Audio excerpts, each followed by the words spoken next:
program you are about to hear is largely fiction, science fiction. We make no guarantees, however, how long it will remain fiction. Exploring tomorrow.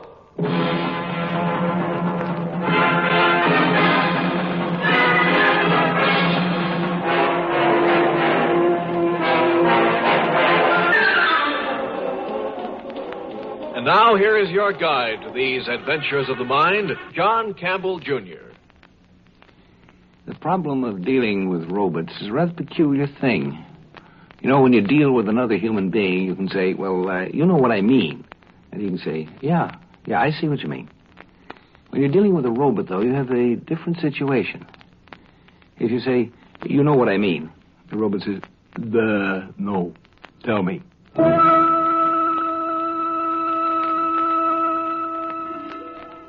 The trouble with the robot is that it will always do exactly what you tell it, whether it makes sense or not. It has no judgment whatever. For instance, an automobile is a robot. You tell it to drive straight ahead.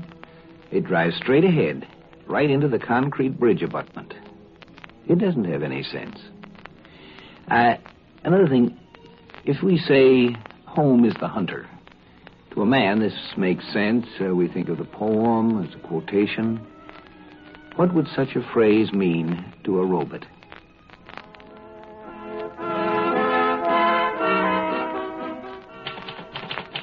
A report from James Martin, Special Agent to the Director of the United Nations Intelligence Service, February 19, 1993. Dear Chief, I hope you had a happy St. Valentine today.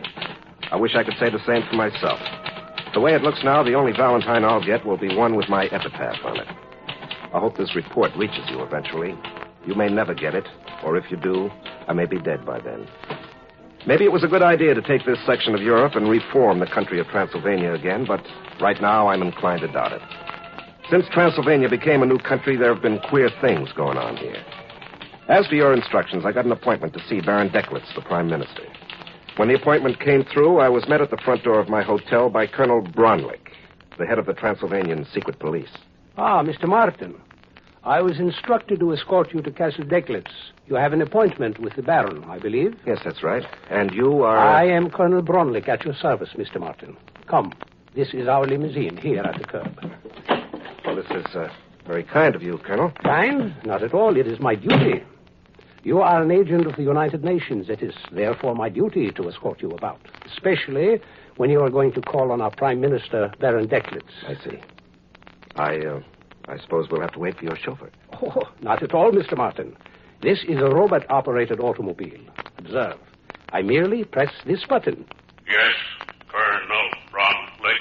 Drive us to the Castle Decklitz. Yes, sir.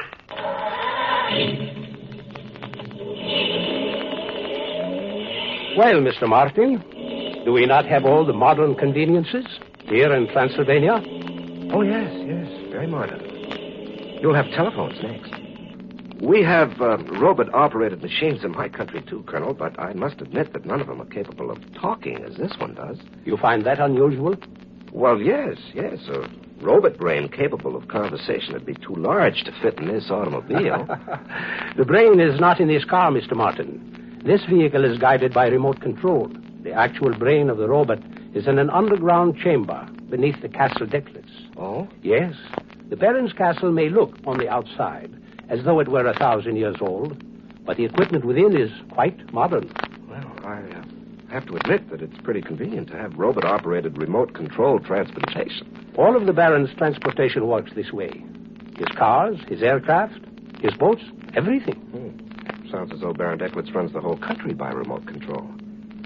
With a robot like that around, it's a wonder he needs any human helpers. Mr. Martin, I will thank you not to criticize the government of Transylvania. Sorry, I didn't mean to offend.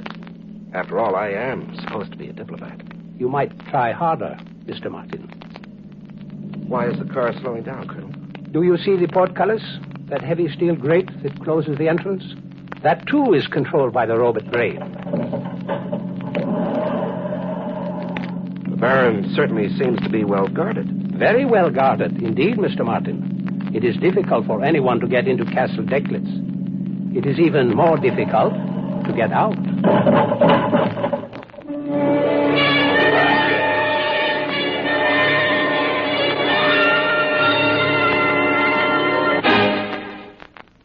Exploring Tomorrow continues in just a moment. All of us as American citizens believe in our inherent liberties and freedoms, such as the freedom for educational, social, and economic opportunity. Our American system of education is the fertile soil which feeds the roots of democracy. By teaching us to think for ourselves, it has given us a deeper understanding of life around us and the ability to regulate our thoughts and opinions. But we must always be alert to the fact that with this freedom comes a responsibility, the responsibility of using our opportunities to their best advantage so that we benefit from them not only as individuals, but as a united nation. Accept that responsibility and ensure your freedom.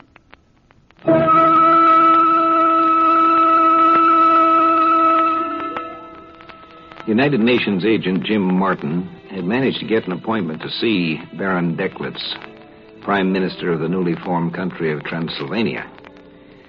But now that he had gotten inside the Baron's castle, he was beginning to see what was wrong with the new country, because the castle itself was nothing more nor less than a huge robot. He had managed to get inside a robot. That castle was a real nightmare.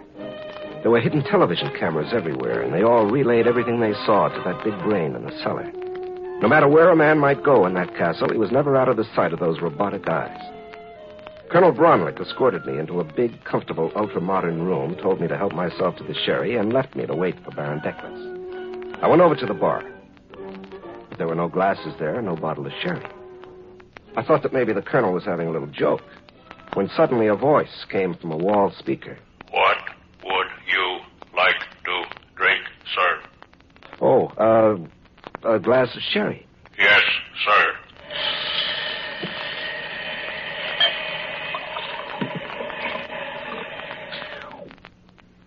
Your sherry, sir. A panel slid open in the wall, and a glass of sherry came out.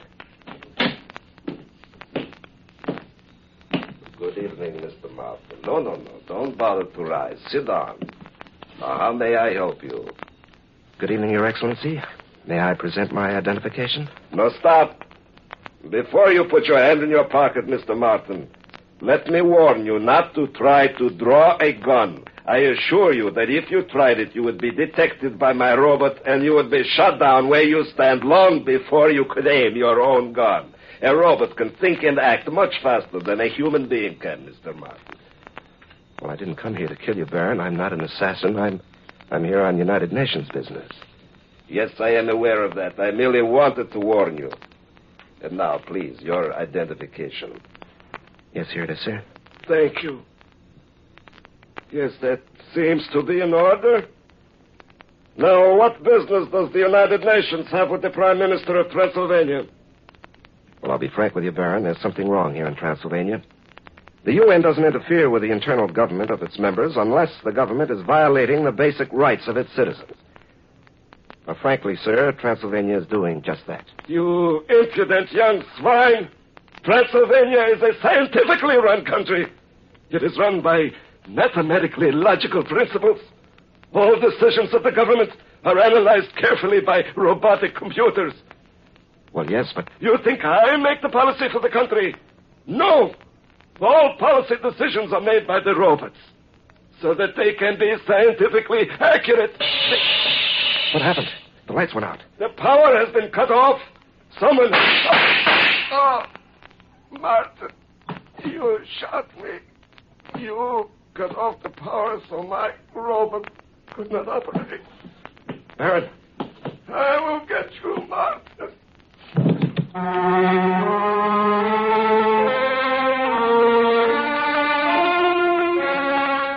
When the lights came on again a second or two later, the Baron was sprawled on the floor. I looked around the room, but I couldn't see anyone. I hadn't shot the Baron. I didn't even carry a gun. Whoever had killed him made a clean getaway so far. I knew I had to get out of there, too. Just before the power went off, I'd been arguing with the Baron. When the robot came to, it would shoot me down with the hidden automatic guns in the walls. I had to get out of the Castle Declitz. When I got outside, I saw that the steel gate in the side wall of the castle was open. Nearby was the car that had brought us in. The keys were in the ignition. I got inside fast. I gunned the car toward the gate. Just as I came near, the gate began to close. And just as I went through the gate, it slammed shut. I breathed easier after that. At least I'd managed to get out of the castle decklets. But I'd forgotten one thing. When the car started to slow up, I pushed down harder on the accelerator. But it didn't help. Hey, what's going on? The car's turning around. I can't control it. It's taking me back to the castle.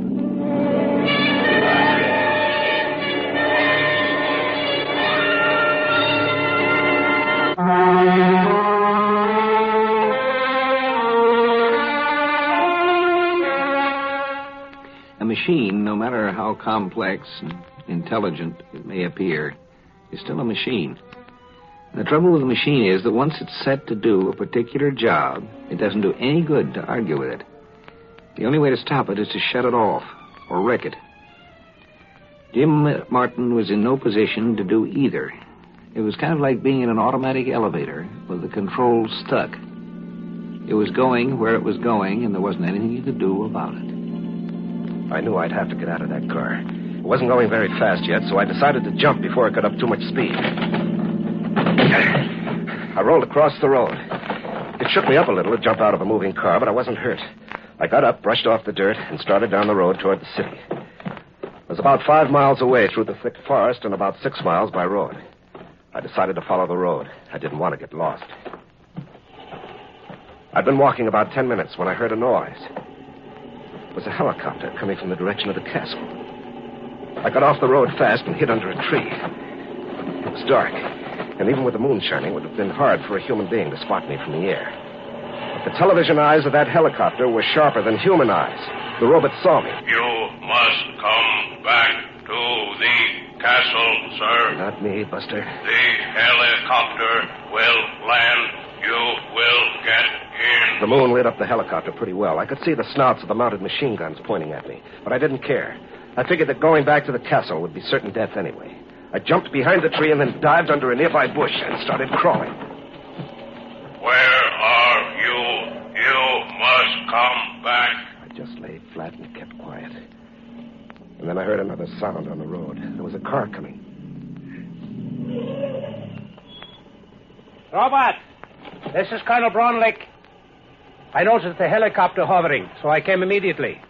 Is the murderer Martin nearby? Yes, he is somewhere in the woods to your right. Excellent. I have a squad of men here. We will capture him. Yes, he must go back to the castle. All right, men. Spread out. Cover the whole area. He must be somewhere close by. Run on the searchlight. I knew they'd spot me soon. There was a spotlight moving near me. I decided that my only chance was to run for it. If I stayed where I was, I'd die. Here goes. There he is! Stop him! Shoot him down! It was the craziest gun battle I'd ever seen. Before the soldiers could shoot me, the helicopter's weapons had gunned them down. And while it was doing that, Colonel Bromley had climbed back into his armored car and shot down the helicopter with the turret gun. By the time the whole thing was over, I was well hidden in the underbrush. Pretty soon I heard the armored car drive away. But I just stayed where I was. It didn't make sense. Why had the robot's helicopter shot down the soldiers? Whose side was the robot on, anyway? I decided that since everything was quiet now, I'd better get moving. I wanted to get to the city by dawn. So I crawled out from my hiding place and headed for the road again. I didn't get far. Put up your hands, Mr. Martin. What? Colonel Bromley. I didn't see you behind that tree. I thought you'd driven off in the armored car. Oh, no. As soon as I shot down the helicopter, the robot brain took control of the car. I jumped out. I suppose you're going to shoot me like you shot the Baron? Of course. The robot is convinced that you killed the Baron. And so will the people of Transylvania be convinced. And I will proclaim myself the new Prime Minister. No wonder this country's in trouble. The Baron was a crackpot, and so are you. What? Well, looks like the robot has another helicopter to operate. Good. The robot can kill you and save me the trouble. Well, I don't think so. Have you figured out why the other helicopter shot down your men instead of shooting down me? An accident. The robot could not see well in the dark. Perhaps I should not have shot it down, but it was obviously faulty. Ah, you're not thinking straight tonight, Colonel. You must Get in the helicopter, Mr. Martin. You must go back to the castle. Oh, well, I'm afraid I can't do that. If I move, the colonel will shoot me. That cannot be permitted. Well, thanks, Robert, old boy. That's the end of the man who shot the Baron. That does not concern me. My orders are to bring you back alive. Get in the helicopter, please. Anything you say, pal. Let's go.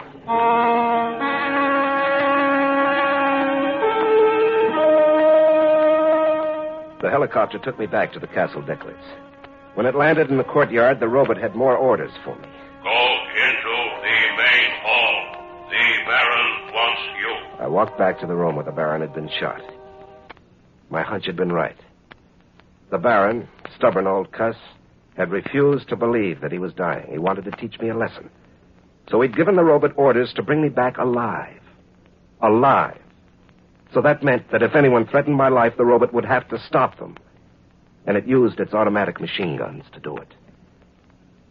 It didn't matter to the robot that the Baron was dead. As long as the Baron's hand was on that control button, the robot had to obey its orders. It had hunted me down and brought me back. I walked over to the control panel and talked into the microphone. Robot, you will obey my orders now. Yes, sir. Very well. As soon as I leave here, you will cease operation. You will turn yourself off. You will never operate again.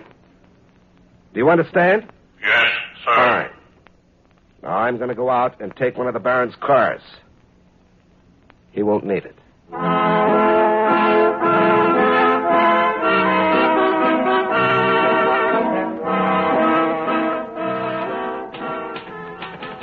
That about winds up the report, Chief. I hope I'll be able to deliver it to you. I'm in my hotel room right now, but there's rioting in the streets outside. Transylvania has been turned upside down. Nobody knows who killed their Prime Minister, Baron Decklitz, nor do they know who machine-gunned Colonel Bromley. But the worst trouble is with the robot. You see, the Baron had the idea he could run the whole country with the robot. It was supposed to be a scientific form of government. That robot ran almost everything in the whole area. It controlled the power plants, the telephones, transportation, even the garbage disposal. And ever since it shut itself off, nothing has worked in the whole country.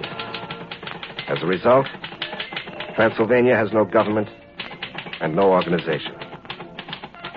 The idea of running a government by machine was a failure.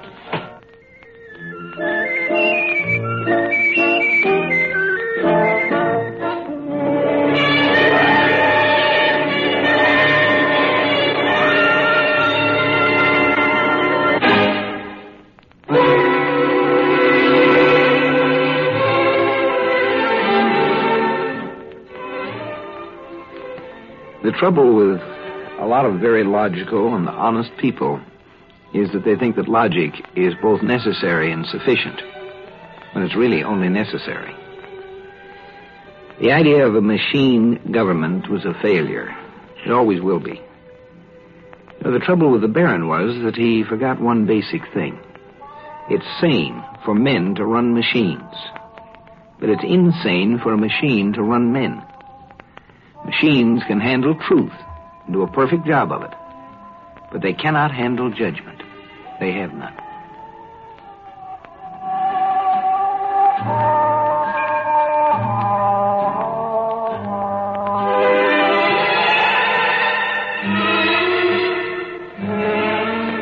Heard in our cast tonight were Larry Haynes and Don Douglas. Script was by Randall Garrett. Produced and directed by Sanford Marshall here in New York. Bill Maher speaking.